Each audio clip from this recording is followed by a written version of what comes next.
देखिए, आज आप लोगों के बीच आए और आप लोग जानते हैं चुनाव होने जा रहा है लोकसभा का। और इस बार महागठबंधन राष्ट्रीय जनता दल से प्रत्याशी जो है लालू जी ने अर्चना रविदास जी के हाथों में लालटेन थमाने का काम किया है।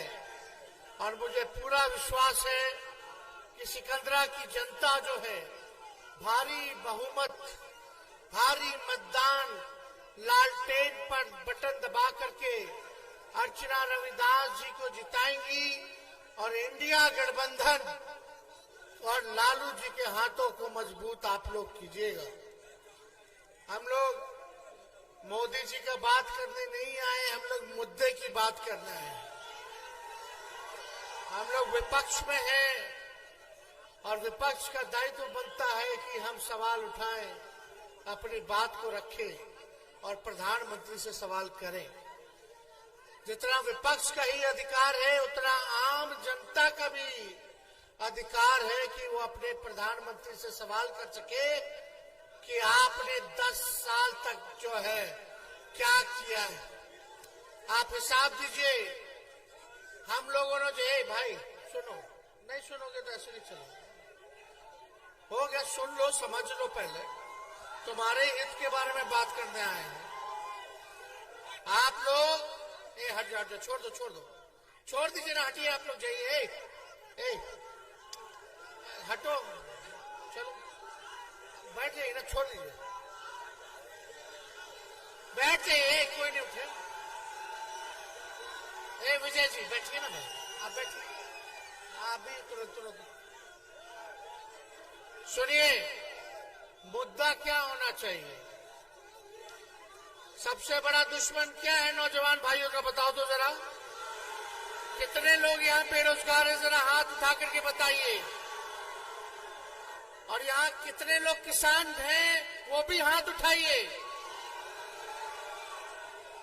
आप एक किसान वर्ग से हम सवाल पूछेंगे और एक नौजवान वर्ग से पूछेंगे।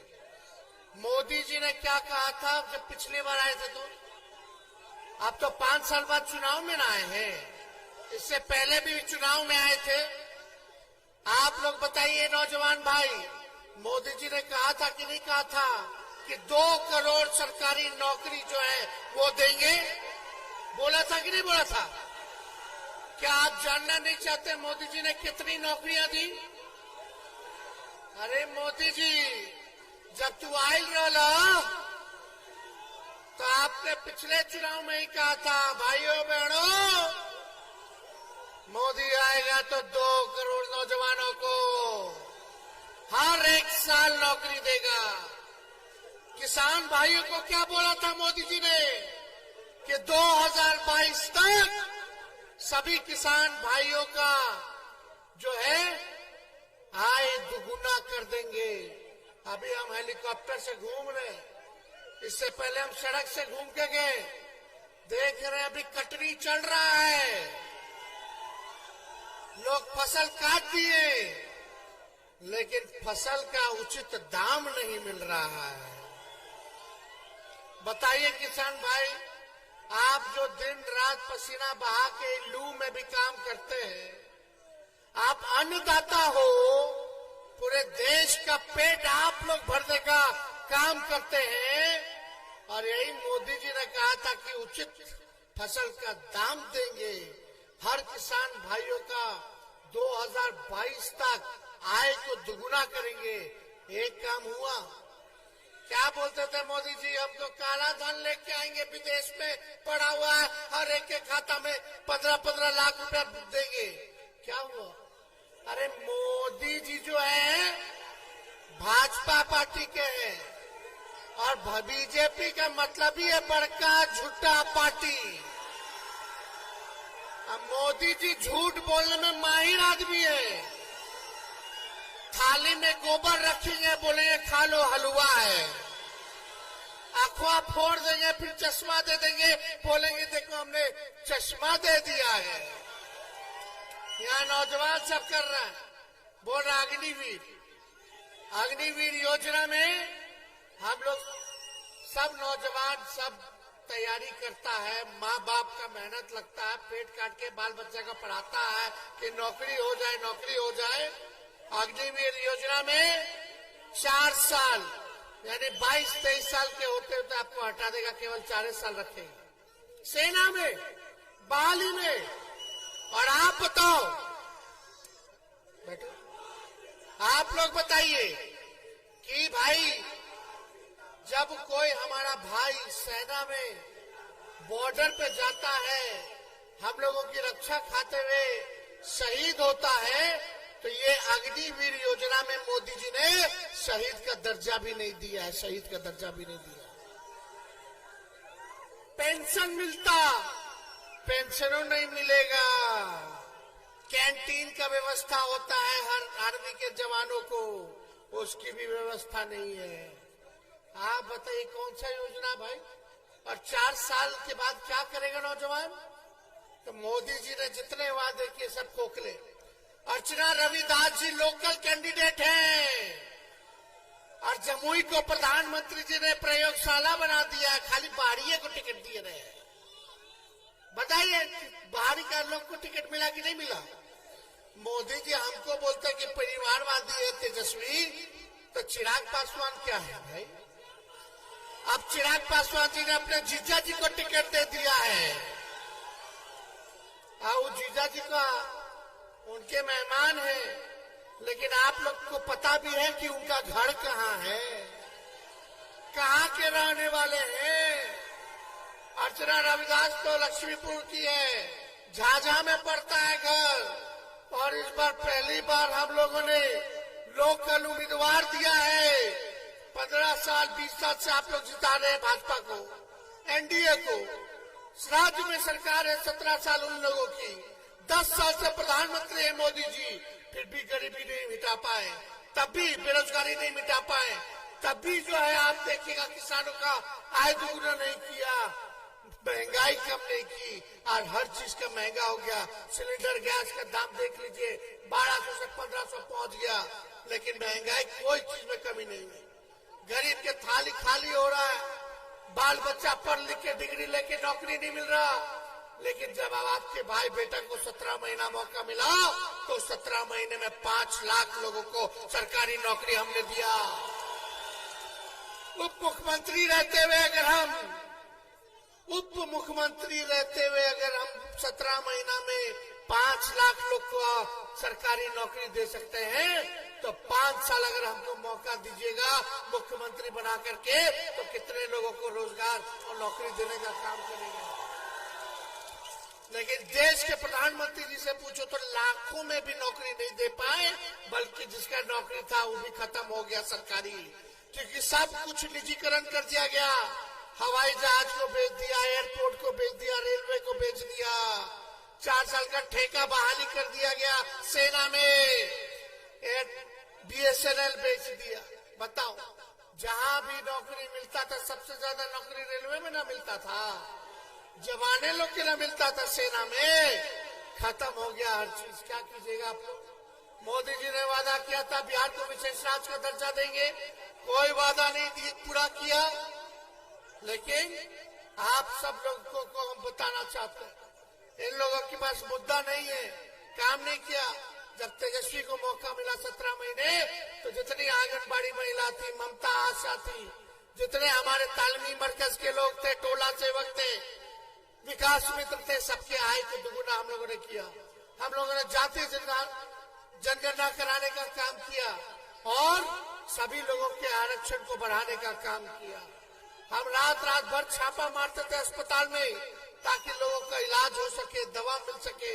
लेकिन भाजपा का एक भी मंत्री किसी को देखे रात में घूमते हुए, छापा मारते हुए, देखते हुए? दूधू को उप मुख्यमंत्री बन गया, एक तो हमारे ही यहाँ से गए, लेकिन कोई काम इन लोग नहीं कर रहा। ऊपर से नीचे सब लोग इन्हीं का, एनडीए का विधायक है, अरे मांझी जी के पार्टी का विधायक है ना रे भाई, एनडीए में ना, और एमपी उनका है, 3 बार से जीत रहा है लोग, 15 साल से, 17 साल से नीतीश जी बीजेपी की सरकार है, और 10 साल से भारत में इनकी सरकार है। आप पूछो अपने दिल पे हाथ रखे कि आपके जीवन में क्या परिवर्तन लाया है। इन लोगों ने कौन सा परिवर्तन लाया है? कोई परिवर्तन नहीं लाया। मेरा मानना है कि इस बार चुनाव होगा लोकल के मुद्दे पर, क्षेत्रीय मुद्दे पर। इस बार क्षेत्रीय मुद्दा हावी रहेगा। ये देश का चुनाव है, लेकिन देश जो है गांवों से बनता है, राज्यों से बनता है, जिलाओं से बनता है, प्रखंडों से बनता है। तो जब तक आपके विकास आपके गांव में नहीं होगा, आपके जिला में नहीं होगा, आपके प्रखंड में नहीं होगा, आपके राज्य में नहीं होगा, तब तक देश का विकास संभव नहीं है। तो जरा पूछिएगा, देखिएगा गांव में कौन मोदी जी इतना अच्छा अस्पताल बना दिए क्या? जाके देखिएगा आपके बाल बच्चों के लिए अच्छा स्कूल बना दिए क्या? तेजस्वी था तो 3 महीने में बहाली पूरा करवा के नियुक्ति पत्र दिलवा दिया 5 लाख लोग को। अब तेजस्वी के जाते ही पेपर लीक हो गया, बहाली जो निकलना था। अब तक हम रहे होते तो ये लोग बर्बाद कर दिया इतना महीना। सोचो 10 लाख लोगों को सरकारी नौकरी मिल गया होता। लेकिन जब से इनकी चाचा जी पलट गए तो पलट गए। लेकिन हम ये बुजुर्ग है, अभिभावक है, उनका सम्मान करते हैं, लेकिन जहां रहे वहां स्थिर रहे। एक बार चुन ले, हेने रहे के बाकी होने जाए के बाद एक ही जगह लेकिन रहे। बताओ 3 साल हुआ, 3.5 साल बिहार सरकार को 20 में ना हुआ था चुनाव। अगला नवंबर में ना चुनाव है, अगला साल। तो 3.5 साल में बैठो ना तुम। काले कमांडो क्या कर रहे हो भाई? मानने वाला लोग मानेगा, नहीं मानेगा नहीं मानेगा। आप लोग सोचिए कि हम आप लोगों को बता रहे थे कि नीतीश जी इधर ही रहे या उधर रहे, वो तय कर ले, लेकिन स्थिर रहे। लेकिन 3.5 साल में 3 बार ओथ ले लिए। बताइए, हर साल ओथ ले रहे। इससे क्या बिहार का विकास होगा? क्या आप लोगों का भला होगा? और मोदी जी आते हैं यहाँ, कहते हैं कि मेरा गारंटी बहुत मजबूत है। अरे मोदी जी, जरा हमारे चाचा के गारंटी लेके दिखा दो कि पलटेंगे कि नहीं पलटेंगे। अब मोदी जी का गारंटी तो चाइनीज वाला माल जैसा होता है। 1-2 दिन चलेगा, 1-2 बार इस्तेमाल होगा, खत्म हो जाएगा। अंदर से खोखला।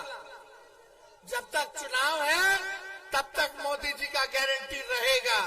जैसे चुनाव खत्म होगा सब कुछ खत्म हो जाएगा। फिर अमित शाह आएंगे, बोलेंगे अरे तो चुनाव में जुमला बोला जाता है। तो हम लोग ज्यादा कुछ नहीं कहेंगे, समय नहीं है। लेकिन सिकंदरा की जनता से हम सब लोगों से अपील करते हैं, भाई जरा सोच और विचार के कीजिएगा। लोकल उम्मीदवार हैं, चिराग पासवान इतने 2 बार से सांसद रहे, एक जमुई में एक अपना पार्टी का दफ्तर भी नहीं खोले, होटल में रहे सारा दिन। जब आना हुआ होटल में फिर निकल दिए। अब अपने जीजा जी को टिकट दिए तो भी होटल में। अरे रात में दिक्कत होगा तो कहाँ जाइएगा? किसके पास जाइएगा? केकरा ढूंढिएगा? कोई मिले वाला हो? तब मोदी जी का गारंटी याद आएगा, देखो हम फिर ठगा गए। समझे? अरे मोदी जी, आप इतना बोलते हैं परिवारवाद परिवारवाद, तो चिराग जी रामविलास जी के बेटे हैं, उनका भाई चाचा भतीजा सब अब दमादो आ गए हैं राजनीति में। और चिराग जी कहते हैं कि हनुमान है, वहां परिवारवाद मोदी जी को नहीं लौका। हम जीतन राम मांझी उनका बेटा, उनकी समधो सब है, तब ठीक है। जगह जगह बीजेपी ने नवादा से ठाकुर को टिकट दिया है, सीपी ठाकुर जी के बेटे, और औरंगाबाद में भी जो कांग्रेस पार्टी में नेता थे उनका बेटा को टिकट दिया। सब जगह परिवारवाद वाले को टिकट बांट रहे हैं। और आप करके कहेंगे कि देखो परिवारवाद खत्म होना चाहिए। मोदी जी, अगर परिवारवाद खत्म होना चाहिए तो आप अपने घर से, अपने पार्टी से शुरू करो। और एफिडेविट के लिख के दो जनता को कि किसी भी नेता के बेटा को टिकट नहीं देंगे, किसी भी नेता वाला बेटा वाला पार्टी के साथ हम गठजोड़ नहीं करेंगे। काहे हम मांझी जी को, चिराग पासवान जी को रखे हैं, और जहां जहां भाजपा को टिकट मिल रहा सब परिवार वाले लोग को टिकट मिल रहा। कथनी और करनी में अंतर है, ये झूठ बोलते हैं, इसलिए इन लोगों से सावधान रहना। अभी रामनवमी आएगा, हम लोगों ने कलम बांटा है, कितना परिवार का 5 लाख परिवार को हम लोगों ने उस घर में नौकरी दिया है, खुशी है, खुशहाल है। लेकिन रामनवमी आ रहा है, मोदी जी आएंगे, फिर हिंदू मुसलमान की बात करेंगे। हम तो कलम बांटे, वो लोग तलवार बंटवाएंगे। नौजवान को नुकसान नहीं, सबको नुकसान होगा। नफरत की राजनीति होगी, अगर दंगा फसाद होगा तो आपका भाई बेटा जेल जाएगा, फिर कराते रहिए बेल। अब बिना थाना में घूस दिए हुए होता नहीं है कुछ। आप परेशान, आपके माता बाबूजी, भाई बहन, पत्नी सब परेशान कि जेल चल गया लड़कवा, जेल चल गया, दंगा हुई था, अब घूस मांगेगा पुलिस वाला, आप फिर कोर्ट कचहरी जाइएगा, जिंदगी तबाह हो जाएगा 5 साल। अब मोदी जी फिर देखो नफरत फैला के राज करेंगे और आपको भोगना होगा। और जिसके घर में हमने नौकरी दिया, जो नौजवान का ब्याह नहीं हुआ था, ब्याह हो गया। तो आपको कैसा सरकार चाहिए? नौकरी देने वाला कि कलम देने वाला कि तलवार देने वाला? अमन चैन कायम रहेगा, भाईचारा कायम रहेगी, तब हम लोग विकास कर सकते हैं। आपस में मिलकर रहिए और अर्चना रविदास जी को भारी मतों से जिताइए। जिताइएगा ना? दोनों हाथ उठा करके सब लोग बताइए, जिताइएगा ना? विजय का माला दे दें। बहुत बहुत धन्यवाद।